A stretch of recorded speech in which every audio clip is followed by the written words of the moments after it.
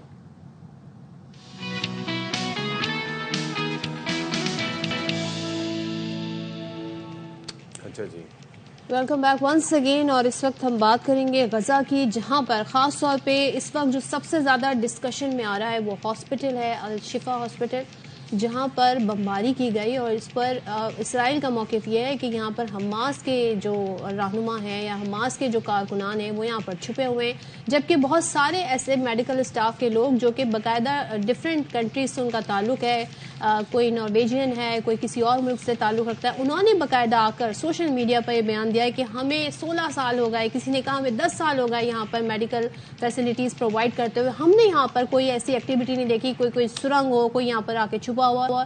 یہ بالکل میڈیکل ایک ہاسپٹل ہے جہاں پر لوگوں کو باقاعدہ ٹریٹمنٹ دی جاتی ہے, اور اس میڈیکل ہاسپٹل کی اب سچویشن یوں چینج ہو گئی ہے کہ یہاں پر لوگوں نے پناہ لی ہوئی ہے. تو پچھلے دنوں آپ سوشل میڈیا پر ایک تصویر دیکھ رہے ہوں گے جس میں چھوٹے چھوٹے نومولود ان کو انکیوبیٹرز میں دکھایا گیا تھا, جب آپ نے وہاں پہ انٹرنیٹ, بجلی سب کچھ بند کر دیا ہے, میڈیکل فیسلٹیز نہیں ہے, وہاں پہ میڈیسن نہیں پہنچ سکتی, تو ان کو پھر بچوں کو باہر رکھا گیا, اور وہ ظاہر ہے وہ سروائیو نہیں کر سکتے. اب یہ ہے کہ وہاں پر میتیں موجود ہیں, اور اسپتال کے کمپاؤنڈ میں تقریباً 179 افراد کی وہاں پر تدفین کی گئی ہے. آپ یہ سوچئے کہ کس قدر افسوسناک, دل دہلا دینے والے مناظر ہیں, اور کوئی سپورٹ نہیں کر سکتا اس چیز کو, اس جینوسائیڈ کو, اس نسل کشی کو. لیکن جو عالمی طاقتیں ہیں ان کا ضمیر مر چکا ہے, اور ICC میں کہہ رہا ہوں, وہ OIC کو اس حوالے سے اقدامات کرنے چاہیے. ویسے جتنا انفیکٹو کرکٹ کی دنیا میں ICC ہے, ویسے ہی یہاں پر عالمی برادری میں OIC کا بھی کردار ہے, اور اقوام متحدہ کا بھی کردار ہے کہ سپورٹ کسی حوالے سے فلسطینیوں کو نہیں کر پا رہے.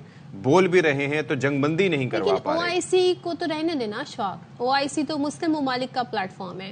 بات یہاں پہ اقوام متحدہ کی ہو رہی ہے. اقوام متحدہ کی اپنی قراردادیں, وہاں پر بہت سارے ملک, یعنی 3 ملک ایک طرف کھڑے, باقی پوری دنیا ایک طرف کھڑی ہے جو امن کی بات کر رہے ہیں, لیکن کس کی پاور جو ہے وہاں پر, کس کی بات مانی جا رہی ہے؟ ان 3 کنٹریز کی بات مانی جا رہی ہے جو یہ چاہتے ہیں کہ جنگ بندی نہ ہو. سوچے جو دنیا بھر کو یہ لیکچر دیتے ہیں, یہ سبق پڑھاتے ہیں کہ آپ نے انسانی حقوق کا خیال رکھنا ہے, آپ نے ہاسپٹلز پر آپ نے خواتین اور بچوں کا احترام کرنا ہے, آپ نے ایسی جگہوں کو, سکولز کو, ہاسپٹلز کو ٹارگٹ نہیں کرنا ہے. آج وہی لوگ ایمونیشن, آرمز پرووائڈ کر رہے ہیں اسرائیلی گورنمنٹ کو, اور سپورٹ کر رہے ہیں اسرائیل کے اس اقدام کو. حماس کا ایکشن ایک آؤٹ فٹ ایک ایکشن ہے, ایک ملٹری آؤٹ فٹ کا ایکشن ہے یہ, لیکن جو اسرائیل کر رہا ہے وہ ایک گورنمنٹ کا ایکشن ہے. تو there is a vast difference between the two. بالکل ایسے ہی ہے. اچھا, ویسے تو آپ کو یاد ہوگا کہ جب جنگ شروع ہوئی تھی, جنگ کیا تھا؟ تباہی تھی. جنگ اس کو نہیں کہا جا سکتا, کیونکہ جنگ جو ہوتی ہے وہ برابری کے لوگوں پہ ہوتی ہیں. یہاں پر بہیمانہ بمباری, سفاکانہ اقدامات, میزائل حملے, یہ ساری چیزیں اسرائیل کی جانب سے کیے جا رہے ہیں, اور انہوں نے پانی تک بند کر دیا, فیول بند کر دیا, خوراک ادویات بند کر دیں. لیکن اللہ تعالیٰ نے اپنی رحمت برسائی ہے غزہ والوں پر, اور وہاں پر ابر کرم نے ایک نئی جان پھونک دی. آپ یہ دیکھیں, یہ معصوم بچے جن کے گھر تباہ ہو چکے ہیں, اپنے مستقبل سے بے خبر ہیں, لا علم ہیں, کون سا لمحہ ان کی زندگی کا آخری لمحہ ہو کچھ نہیں پتا. لیکن یہ بارش میں جس طریقے سے کھیلیاں کر رہے ہیں, انجوائے کر رہے ہیں, خوبصورت منظر ہے یہ بھی. اچھا جی، تو یہ آپ نے دیکھ لیا کہ کس طریقے سے اب بچوں کو، اب ظاہر ہے کہ وہاں پر امید کسی طریقے سے برقرار رکھنا بہت ضروری ہوتی ہے، اور امید نہ رہے تو پھر کچھ باقی نہیں رہتا سر. بچے کتنے معصوم ہوتے ہیں نا، کہانیوں سے، نغموں سے، نظموں سے ان کے دل بہل جاتے ہیں، اور یہ چھوٹی چھوٹی باتیں ان کو ہنسا بھی دیتی ہیں، بھول جاتے ہیں. ان کے دل کتنے صاف ہوتے ہیں، لیکن یہ they must be so traumatise جو کچھ یہ دیکھ رہے ہیں، اور جب یہ بڑے ہوں گے تو یہ سب ان کے دل پہ جو، اور ان کے ذہنوں پہ جو نقش ہو رہا ہے، یقیناً یہ اس ٹراما کے ساتھ بڑے ہوں گے. آئی ہوپ کہ ان بچوں کا فیوچر اچھا ہو، ان کا مستقبل اچھا ہو، ان کی مشکلیں کم ہو، دعا ہم یہ کرتے ہیں. اور یقیناً جو ممالک ہیں، اسلامی ممالک، وہ بھرپور طریقے سے مدد بھی کریں، ایک بھرپور توانا آواز بھی ان کے لیے بنے. لیکن دنیا کو سوچنا چاہیے جی، سب کو نظر آ رہا ہے. ایون کہ اب ہم دیکھتے ہیں وہ ملک جن کی ہم بات کر رہے ہیں، جن کے اپنے سربراہ، جن کی اپنی گورنمنٹ جی اسرائیل کو سپورٹ کر رہی ہے، وہاں کے لوگ، وہاں کی گورنمنٹ کے لوگ اب اپنی حکومت پر تنقید کر رہے ہیں کہ آپ ایسا کیوں کر رہے ہیں، آپ جنگ بندی کے لیے کوئی کردار ادا کیوں نہیں کر رہے، آپ کو یہ اموات، یہ بچے کیوں نظر نہیں آتے، آپ یہ ڈفرینس کیوں نہیں دیکھ رہے ہیں کہ کتنی زیادہ اموات ہو چکی ہیں، کتنا ظلم اور بربریت اسرائیل کی جانب سے جاری ہے. آپ روک سکتے ہیں لیکن آپ کیوں نہیں روک رہے ہیں؟ اچھا جی، اللہ تعالیٰ رحم فرمائے اور تھوڑا سا یہ عالمی طاقتوں کے ضمیر جاگیں تاکہ جنگ بندی کچھ ہو سکے، اور جو مظلوم فلسطینی ہیں ان کی کوئی بات سن سکے، ان کے زخموں پر کوئی مرہم رکھ سکے. اچھا جی، اب کراچی کی صورتحال کی بات کرتے ہیں، جہاں پر باقی ہم چیزوں کا تذکرہ کرتے ہیں. اب یہ موسم ایسا ہے کہ اس میں مچھروں کے بہتات ہے، اور ایسے میں جو مچھر ہیں ان کی وجہ سے ڈینگی کافی اس کا پھیلاؤ دیکھنے میں آ رہا ہے. میرے اطراف میں ہمارے ایک دوست بھی اس سے بری طرح متاثر ہوئے. آل آف اے سڈن یعنی کہ فلو ہو رہا ہے، زکام، بخار. اس سیزن میں کبھی آپ کانگو سن رہے ہیں، کبھی آپ نگلیریا سن رہے ہیں، کبھی آپ فلو سے آپ کی جان نہیں چھوٹ رہی ہے، تو آپ جی اب یہ آپ ڈینگی کا سن لیں، تو کیا کریں اس موسم میں؟ یہ ایک بڑا مسئلہ ہے، کیونکہ اب یہ جو محکمہ صحت کے جو اعداد و شمار جاری کیے گئے اس میں سب سے زیادہ ضلع شرقی متاثر ہے. 700 کے لگ بھگ مریض زیر علاج ہیں. ضلع جنوبی اور وسطی میں بھی ڈینگی بخار تیزی سے پھیل رہا ہے، اور یہ بڑا ایک کنسرننگ فیکٹر ہے. اسپرے نہیں کیا، پھر پانی وغیرہ جس طریقے سے ضائع بھی ہوتا ہے. ہمارے یہاں آپ کو پتہ ہے نا کہ احتیاطی تدابیر تو نہ ہونے کے برابر ہوتی ہیں، لوگ پانی بھرپور طریقے سے بہاتے بھی ہیں. تو کراچی میں اب تک 1590 کیسز وہ ہیں جو رپورٹ ہوئے. اب ظاہر ہے کہ میں اور آپ اگر بیمار، اللہ نہ کرے کوئی بھی بیماری ہوتی ہے، تو ظاہر ہے آپ کلینک میں جا کے آپ نے علاج کرایا، وہ آپ رپورٹ تو نہیں کریں. یہ گورنمنٹ کے اعداد و شمار ہیں جو ان تک پہنچتے ہیں، تو ان سے ان کو غالباً پتہ چلتا ہے. تو یہ میکینزم بھی ہمیں پوچھنا چاہیے کہ یہ طریقہ کار کیا ہے. اچھا، بہت سارے لوگ تو سیلف میڈیکیشن کر لیتے ہیں، تھوڑی بہت جو ٹریٹمنٹ انہیں آتی ہے، دواؤں کا پتہ کر لیتے ہیں. انور خان ہمارے ساتھ ہیں، ذرا ان سے پوچھ لیتے ہیں. انور، ہمارے سامنے جو اعداد و شمار آئے ہیں ضلع شرقی کے خاص طور پہ، یہ نمبرز تو غیر الارمنگ ہیں، لیکن یہ وہ نمبرز ہیں جو رپورٹ ہوئے ہیں. بہت سارے ایسے بھی ہوں گے جو نہیں رپورٹ ہوں گے. تو ابھی تک کیا جو شہر قائد میں ڈینگی سے مریضوں کی تعداد ہے، اس کے آپ کے پاس کیا اعداد و شمار ہے؟ جی دیکھیں، اس وقت رواں ماہ کے دوران جو کیسز سامنے آئے کراچی میں سب سے زیادہ 1590 اعداد و شمار ہیں، جو کہ کم و بیش محکمہ صحت کی جانب سے جاری کیے گئے. عملاً صورتحال بالکل اس کے برعکس ہے.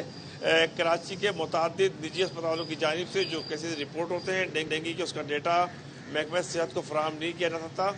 مجموعی طور پر اگر بات کی جائے گی پورے سندھ کی، تو اس کے اندر کیسز کی تعداد کم و بیش 3000 کیسز ہیں، جو کہ 2200 سے لے کے 23,000 تک کے کیسز سامنے آ رہے ہیں. کراچی سب سے زیادہ متاثر ہوا. اس کے ساتھ ساتھ کراچی کے علاوہ جو دیگر اضلاع ہیں، شہید حیدرآباد، میرپورخوراد، حیدرآباد کے اضلاع بھی متاثر ہوئے. کم و بیش کراچی کے 7 اضلاع ہیں جہاں پہ صورتحال انتہائی ورسٹ ہے. ورٹیکل بورن ڈیزیز کے علاوہ ہیں. ورٹیکل بورن ڈیزیز کے اندر کانگو، ملیریا، ڈینگی، خسرہ، ٹائیفائڈ، یہ تمام چیزیں شامل ہیں. تاہم اس وقت جو سال کے آخری 3 ماہ ہوتے ہیں، ان 3 ماہ کے دوران جو ڈینگی کا جو لاروا ہوتا ہے وہ پریونٹ کرتا ہے، وہ پرورش پاتا ہے. یہ بھی صاف پانی کے اندر پایا جانے والا وائرس ہے.